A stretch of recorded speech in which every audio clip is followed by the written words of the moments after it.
Before diving into this incredible story, remember to subscribe to the channel and turn on notifications. Here, every story has something to say, and you won't want to miss a single one. The rain fell in thin curtains on the city's gleaming cobblestones, transforming the streetlights into trembling golden halos. In a small, unassuming cafe, almost forgotten by the outside bustle, a young woman sat down at an old varnished wooden piano. Her clothes were simple, slightly worn, but her face held a serenity that only music could explain. She took a deep breath, closed her eyes, and let her fingers brush against the keys. A soft, familiar melody emerged, fragile yet incredibly pure. Each note seemed to tell a story, a distant memory suspended in the humid air of the cafe. The customers fell silent, as if hypnotized, letting the music fill every corner of the space. A few meters away, a man in a dark suit sipped his coffee. His upright posture and precise gaze betrayed the accomplished businessman he was, accustomed to controlling every detail of his life. But when he heard the first notes, something in his heart froze. His eyes widened, his breath caught. That melody, he recognized it. Each chord reminded him of a lost love, the love of his youth, the one he thought he had forgotten forever. The cafe vanished around him. The sounds of rain, of chairs scraping the floor, all faded away. He was alone, facing this music that awakened in him a pure, bittersweet emotion, a mixture of nostalgia and longing.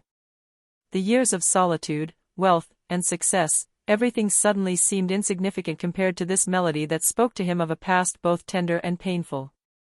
The young woman continued to play, unaware of the effect she was having, each note immersing her in a world of her own. And he, the millionaire whose heart was hardened by life, felt a dazzling truth. Hearing this music, he had just rediscovered something he thought was lost forever. He rose slowly, as if drawn by an invisible magnet, and walked towards the piano. Each step echoed in the respectful silence of the cafe. The melody continued to float in the air, and he finally noticed the details of the young woman, her slender hands, her hair cascading over her shoulders, and the slight tremor that betrayed her concentration. When she opened her eyes, meeting his gaze, she gave a small start. His large, honest brown eyes now met the intense, curious eyes of a man who seemed to have come straight from another world. I didn't know you were here," she murmured, slightly embarrassed. He remained silent for a few seconds, unable to speak. His heart was beating at a speed he hadn't felt in years. Then, in a low, almost trembling voice, "It's that melody. I recognize it." The young woman looked at him, intrigued. You know this music?" He took another step, hesitant. "Yes, it was the melody of my first love." You played it as if you were the composer." A slight smile appeared on her lips, a mixture of shyness and curiosity. I learned it because it inspires me." For a moment, time seemed to stand still. Two different worlds, his, made of luxury and control, and hers, made of modesty and passion, had just collided through a simple melody. And the millionaire knew, with a shattering certainty, his life had just changed forever. The cafe suddenly seemed quieter, as if the whole world were holding its breath.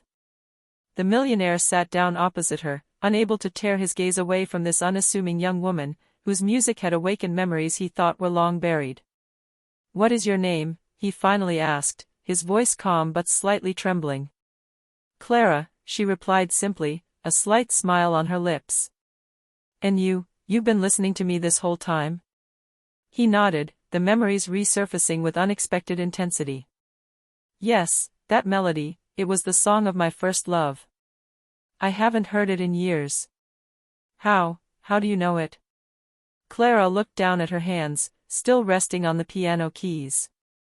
"I learned it a long time ago. I didn't know it had a personal meaning. I often play the pieces that touch me the most." A silence fell.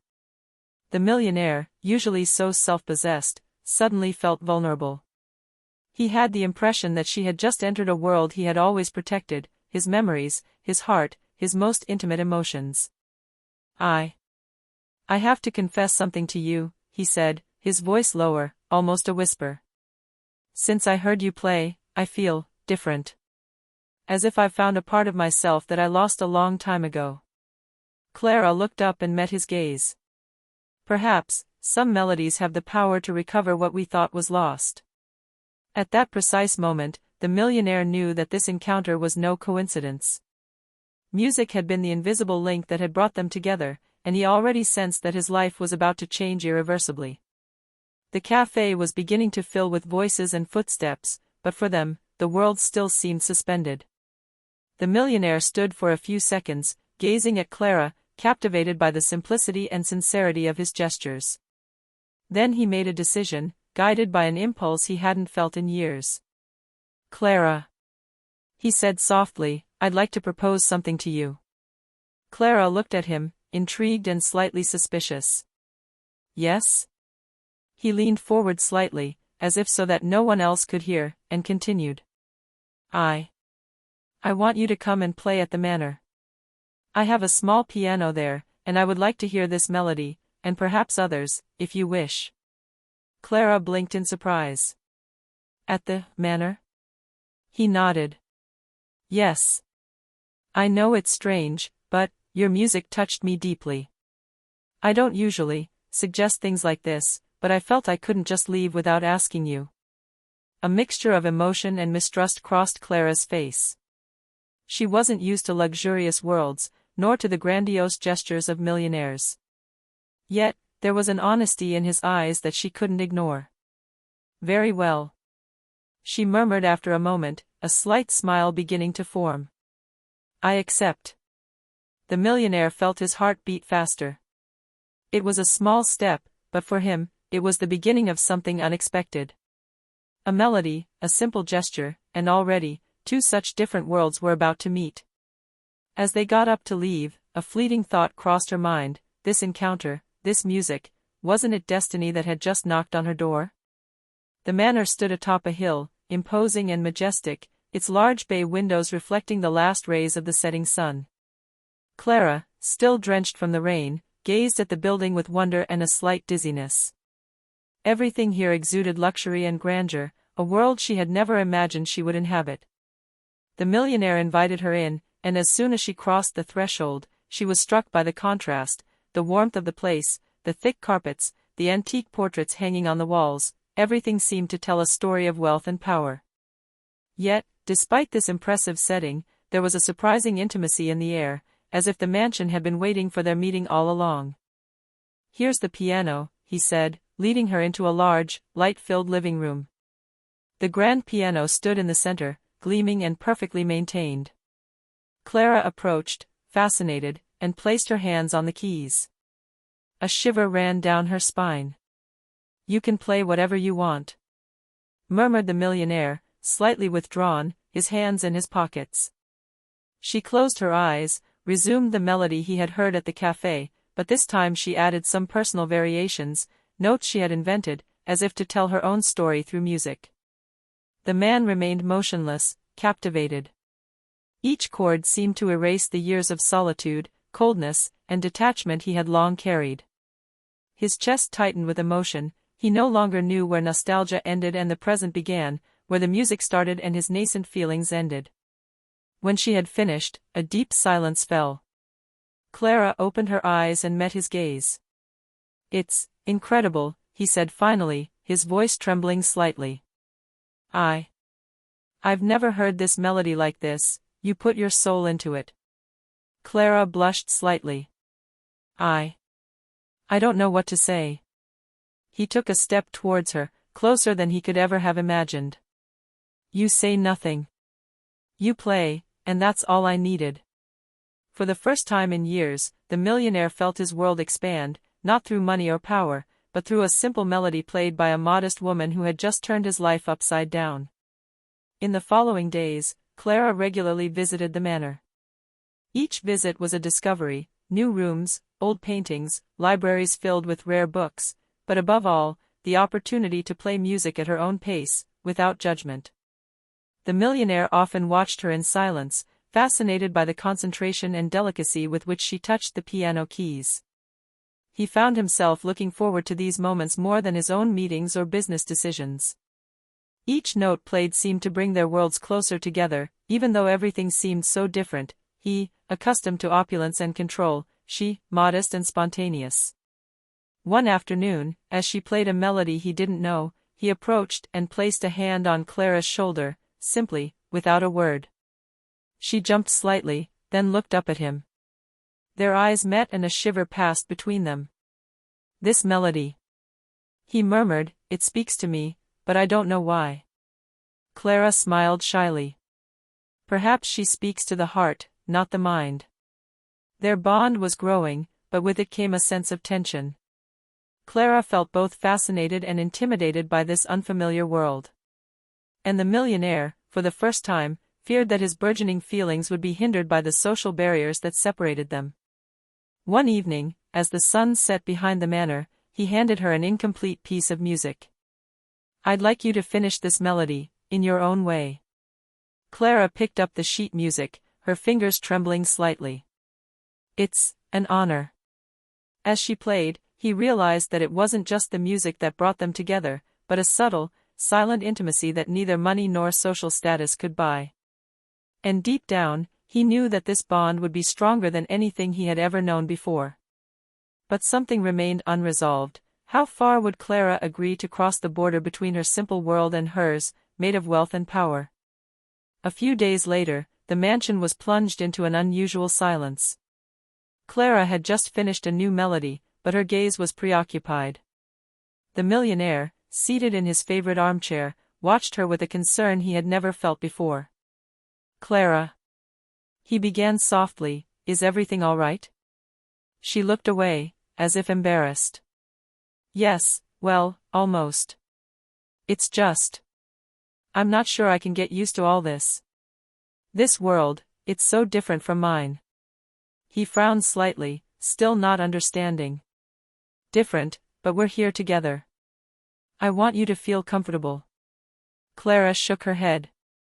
"It's not just that. Today, in town, some people saw me come in here, and they're talking. They think I'm looking for something. That I'm taking advantage of you." The millionaire felt a mixture of anger and sadness. He understood her fear. The difference in social status could create misunderstandings. But he also knew that his feelings for her were sincere and deep. "Clara," he said, standing up and approaching her, "listen to me carefully. It doesn't matter what others think. It doesn't matter what the rumors are. What I feel for you is real. This isn't your world or mine, it's our world, the one we build with every note you play."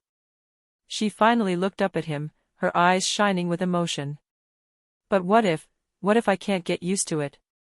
He gently took her hand in his. "Then I will help you. Not by changing you, not by forcing you, just by staying by your side." For the first time since they met, a genuine smile lit up Clara's face. The bond between them, fragile yet intense, had just been strengthened. They both understood that external obstacles could be numerous, but their shared understanding and emotions were stronger than the barriers of the world.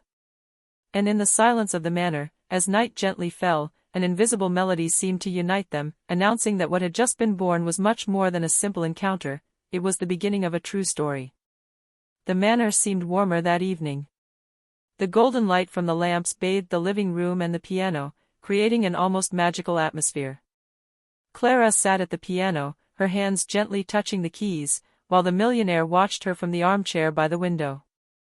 "You know," he said softly, his voice almost a whisper, "since you arrived, I feel like something has changed inside me." Clara looked up in surprise. "Changed, how?" He approached, each step measured but filled with emotion. I feel lighter. More alive. As if the music you play is erasing all my barriers, all the walls I had built around myself." She felt her heart race. Her fingers slid gently over the keys, creating a soft, hesitant melody, as if to accompany her words. I never wanted to change who you are, or your world," she murmured. "But I think I'm beginning to understand that some walls can be broken down, if we do it together." Their eyes met. A gentle yet intense tension hung in the air. He reached out to her, hesitant, almost shy for the first time in a long time. She took it confidently, a shiver running through both of them. "Clara," he said, his voice almost trembling, "I don't know where all this will lead, but I know I want you by my side." She smiled, a mixture of nervousness and happiness. "Me too." For the first time, they sat side by side at the piano, their hands brushing against each other as they played together an improvised melody, sweet and perfect. The luxury of the manner and the simplicity of their encounter seemed to merge in that unique moment. And in the silence that followed, as the music faded away, a silent promise hung in the air. Despite the differences, despite the obstacles, something precious had just been born between them, a bond that no wealth or social barrier could break. A few days after their shared moment at the piano, the mansion was suddenly filled with an atmosphere of tension. The millionaire's phone rang abruptly, shattering the evening's calm. He answered it, and his face hardened as he listened to the voice on the other end of the line. "What?" he murmured, his jaw clenched. "Very well.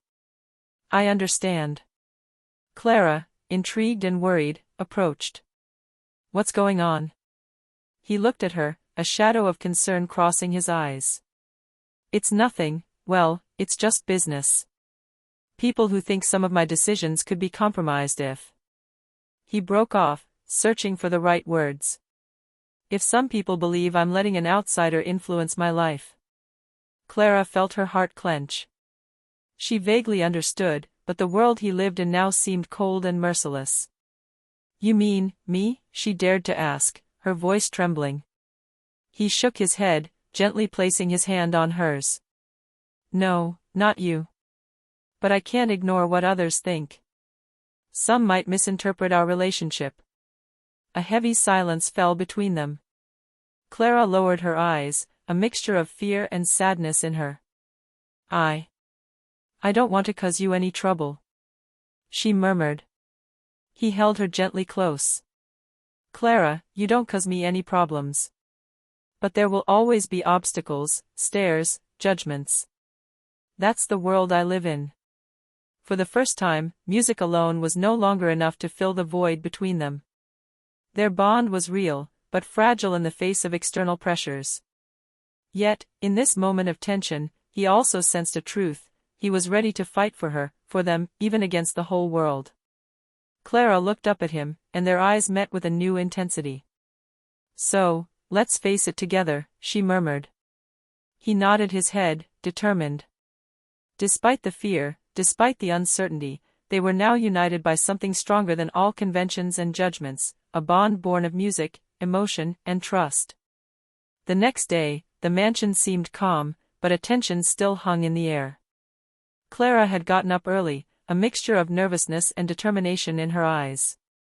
The millionaire was waiting for her in the living room, a coffee in hand, but his expression reflected the same worry as the night before. "Clara," he said softly, "if we're going to move forward, you'll need to understand some things." She nodded. "I know. I can't control everything, but I want to try. With you." He gave a small smile, both relieved and moved. "Very well. Let's begin then." They decided to face the whispers and suspicious glances from the outside together. The millionaire gently and tactfully introduced Clara to his inner circle, presenting her not as someone seeking to take advantage of him, but as an artist, a musician whose talent and sincerity spoke for themselves. The first few days were difficult. Some people watched Clara with skepticism, whispering behind her back. But she remained steadfast, authentic, playing her music with heart and letting her bright and honest personality speak for itself. Every evening, at the manor, they would gather around the piano. Together, they played improvised melodies, blending their emotions and their different worlds. Music became their refuge, a silent language capable of overcoming all external tensions.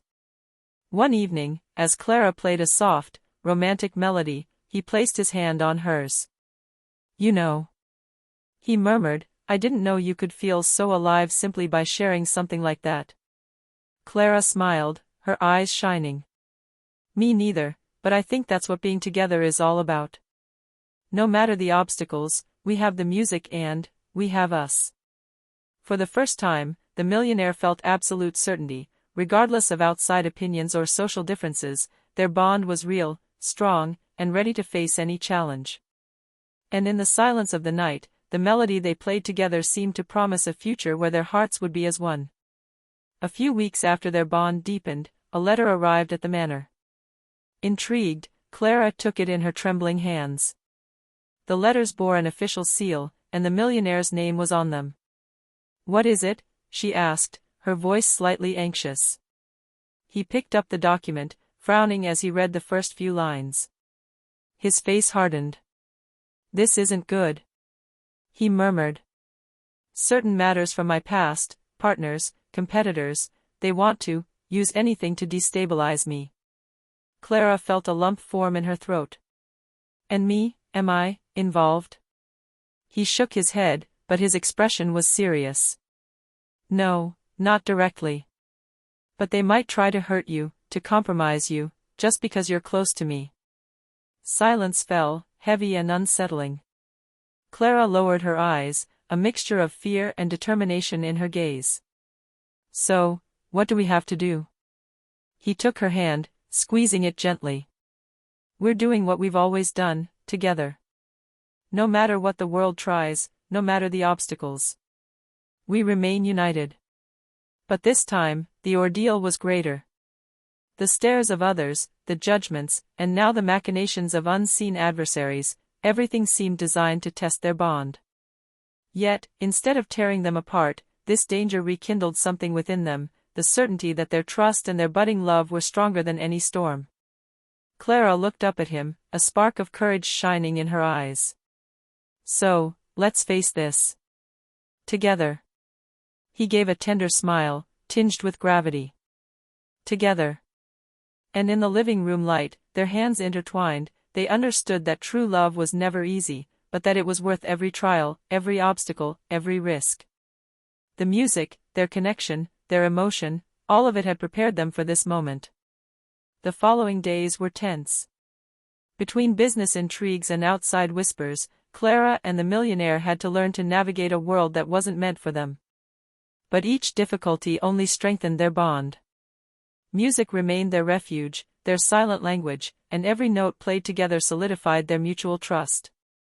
One evening, after a long day of tension and maneuvering, Clara sat down at the piano, hesitant. He approached gently and sat beside her, placing his hand on hers.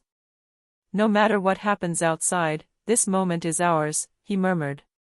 Clara closed her eyes and let her fingers dance across the keys, creating a melody that was sweet, strong, and full of emotion. The millionaire accompanied her, hesitant at first, but gradually finding his rhythm, as if their hearts were beating in sync with each note. Through music, they told their story, the unlikely encounter, the obstacles, the fear, but also the trust and the budding love. Each note became a step towards unity, a symbol of their victory over the outside world. When the last note faded away, an emotionally charged silence filled the living room. They turned towards each other, their faces illuminated by the warmth of the lamps. "We did it," Clara murmured, a smile of relief and happiness on her lips. He gently drew her close, his hands caressing her hair. "Yes, together. No matter the obstacles, no matter the differences, we have created our harmony." For the first time, the millionaire felt a profound peace, a certainty he had never known. Wealth and power had nothing to do with true happiness. Music, love, and trust had been enough to build something precious and lasting. They remained there, in the now silent manor, hands clasped, heart to heart, knowing that whatever trial lay ahead, they would face it together. The melody that had brought them together continued to resonate within them, a promise of a future where their two worlds were one. A few years had passed. The manor, still majestic, now resonated with laughter and music. Clara, who had become a renowned pianist but remained true to her simplicity, often played for him, while he listened to her, fascinated as on the first day. That evening, the large bay window let in the golden light of the sunset. The millionaire sat down near the piano, his hand slipping into Clara's. "You know," he murmured, a tender smile on his lips, "every time I hear you play, I remember that first day, and I tell myself that life has given us a rare gift. Clara rested her head against his shoulder, a shiver of happiness running down her spine. Life, and music. Without it, we would never have found each other. He smiled, looking into her eyes. And now, no matter the world around us, we have our own harmony. She took a deep breath, closed her eyes and let her fingers fly over the keys, improvising a sweet and loving melody. He followed her, softly, silently. In their own world, the music told the story of everything that no words could express: love, trust, trials overcome, and the promise of a shared future. And as the last note faded away, a perfect peace enveloped them. They had found something more precious than wealth, stronger than power, a life built together, guided by music and true love. Their melody would never end.